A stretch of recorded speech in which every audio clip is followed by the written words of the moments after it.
Shamantakas Infraswari, Shamantakas Aurum, Premium 2, 3 and 4 BHK luxurious apartments near Pragati Nagar, Kaman, Bajpalli, Hyderabad.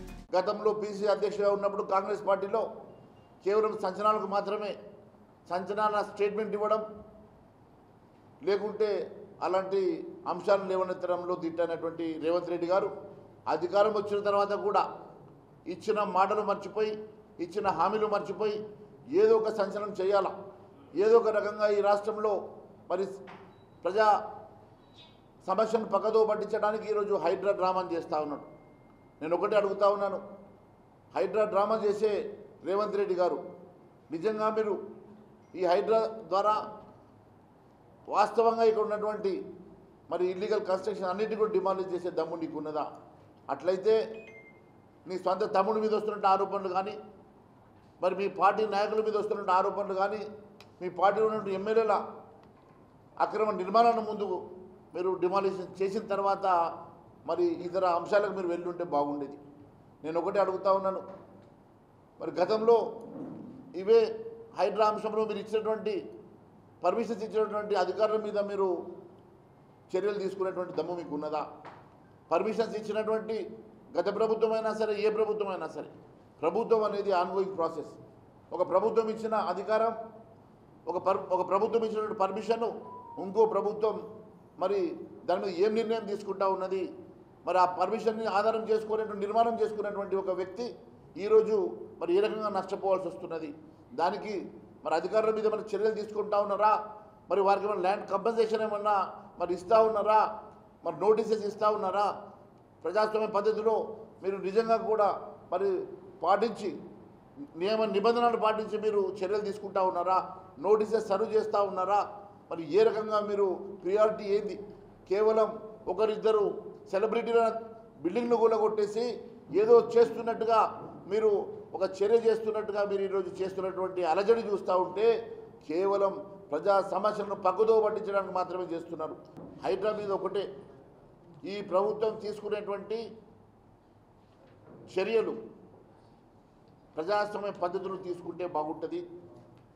అన్ని పార్టీలకు ముఖ్యంగా వారి పార్టీలో ఉన్నటువంటి పెద్దలను విస్మరించి ఇంక్లూడింగ్ పొంగులేటి శ్రీనివాసరెడ్డి గారి ఇల్లు మీద కూడా ఆరోపణలు వస్తున్నాయి. అలాంటి వారు వాళ్ళ పార్టీలో ఎంతమంది ఎమ్మెల్యేలు మంత్రులు ఈ రకమైనటువంటి ఇల్లీగల్ కన్స్ట్రక్షన్ చేసినట్టుగా ఆరోపణలు వస్తున్నాయి. అటువంటప్పుడు మీరు మీ పార్టీలో ఉన్నటువంటి పెద్ద మనుషులతో సహా అందరి మీద ఇలాంటి చర్యలు తీసుకుంటే బాగుండేది. మీరు కేవలం ఒకరిద్దరు సెలబ్రిటీలను ఈ రకంగా డిమాలిషన్ చేసి కొంతమంది చిన్నకారు సన్నకారు మరి సామాన్య ప్రజానికం మీద మీ ప్రతాపం చూపించి హైడ్రాని మీరు హైప్ తీసుకొచ్చే సంస్కారం బాగలేదు. నిజంగా మీకు చిత్తశుద్ధి ఉంటే ఈ రాష్ట్రంలో ఇలాంటి ఇల్లీగల్ కన్స్ట్రక్షన్స్ రాష్ట్రం మొత్తం ఎన్నున్నాయో దానికి చెప్పాల్సిన అవసరం ఉన్నది. రాష్ట్ర వ్యాప్తంగా మరి ఎన్ని ఎకరాల భూమి కబ్జాకున్నదో, ఎన్ని ఎకరాల భూమి మరి ఈరోజు ఉన్నటువంటి మీరు చెప్తున్నటువంటి అసైన్ భూములు కానీ లేకుంటే దేవాదాయ శాఖ భూములు కానీ లేకుంటే చెరువులకు సంబంధించిన భూములు కానీ మరి ఎన్ని ఎకరాలు ఈరోజు అన్యాక్రాంతమైనయో, వాటి ఎవరెవరి పేరు మీద మారినాయో, ఎవరెవరి పేరు మీద ఉన్నటువంటి ఇల్లీగల్ కన్స్ట్రక్షన్స్ అన్నీ కూడా ఎన్ని కన్స్ట్రక్షన్స్ ఉన్నాయో అవన్నిటి మీద ఒక శ్వేతపత్రం ఇవ్వాల్సిందిగా మేము డిమాండ్ చేస్తూ ఉన్నాం. అంతేకాకుండా మరి అవన్నిటి మీద ఈ రాష్ట్రంలో ఉన్న ప్రతి ఇల్లీగల్ కన్స్ట్రక్షన్ అక్కడ వ్యక్తి ఎవరో కాకుండా అందరినీ సమానంగా మీ పార్టీకి సంబంధించిన నాయకులను కూడా సమానంగా అదే పంతాలో పెట్టి అందరి మీద ఇలాంటి చర్యలు తీసుకుంటే బాగుంటుందని చెప్పి మేము భావిస్తాం. అంటే దానం నాగేందర్ మీద కూడా మొదటి హైడ్రా కేసు నమోదైంది కదా సార్, వాళ్ళ పార్టీకి సంబంధించి. మరి ఎందుకు అరెస్ట్ చేయలేదు? వాళ్ళ పార్టీకి సంబంధించి ఎందుకు అరెస్ట్ చేయలేదు? ఊరికే డ్రామాలు కాదు కదా, ఆయన ఒక్కడే కాదు కదా. వాస్తవంగా అలాంటి వారు ఆయన క్యాబినెట్లోనే ఉన్నారని చెప్తా ఉన్నారు కదా, వాళ్ళ మీద ఎందుకు చర్యలు తీసుకుంటలేరు? ఈ రకంగా అదే చెప్తా ఉన్నాను. ఊరికే పేపర్ స్టేట్మెంట్కి పరిమితం కాకుండా నిజంగా ఆయన మీద అయితే ఆయన చేసినటువంటి ఆరోపణలకు, ఆయన చేసినటువంటి యాక్టివిటీస్కి, ఆయన చేసినటువంటి దానికి ఆయన మీద కేసు నమోదైనప్పుడు అరెస్ట్ ఎందుకు చేయలేదు?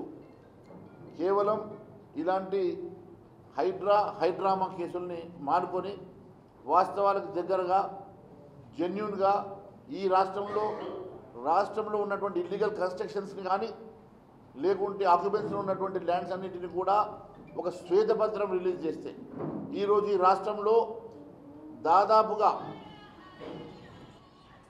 17 లక్షల ఎకరాల అసైన్ భూమి అన్యాక్రాంతమైంది. 6 లక్షల ఎకరాల ఫారెస్ట్ భూమి అన్యాక్రాంతమైంది. కొన్ని లక్షల ఎకరాల దేవాదాయ భూములు అన్యాక్రాంతమైనవి.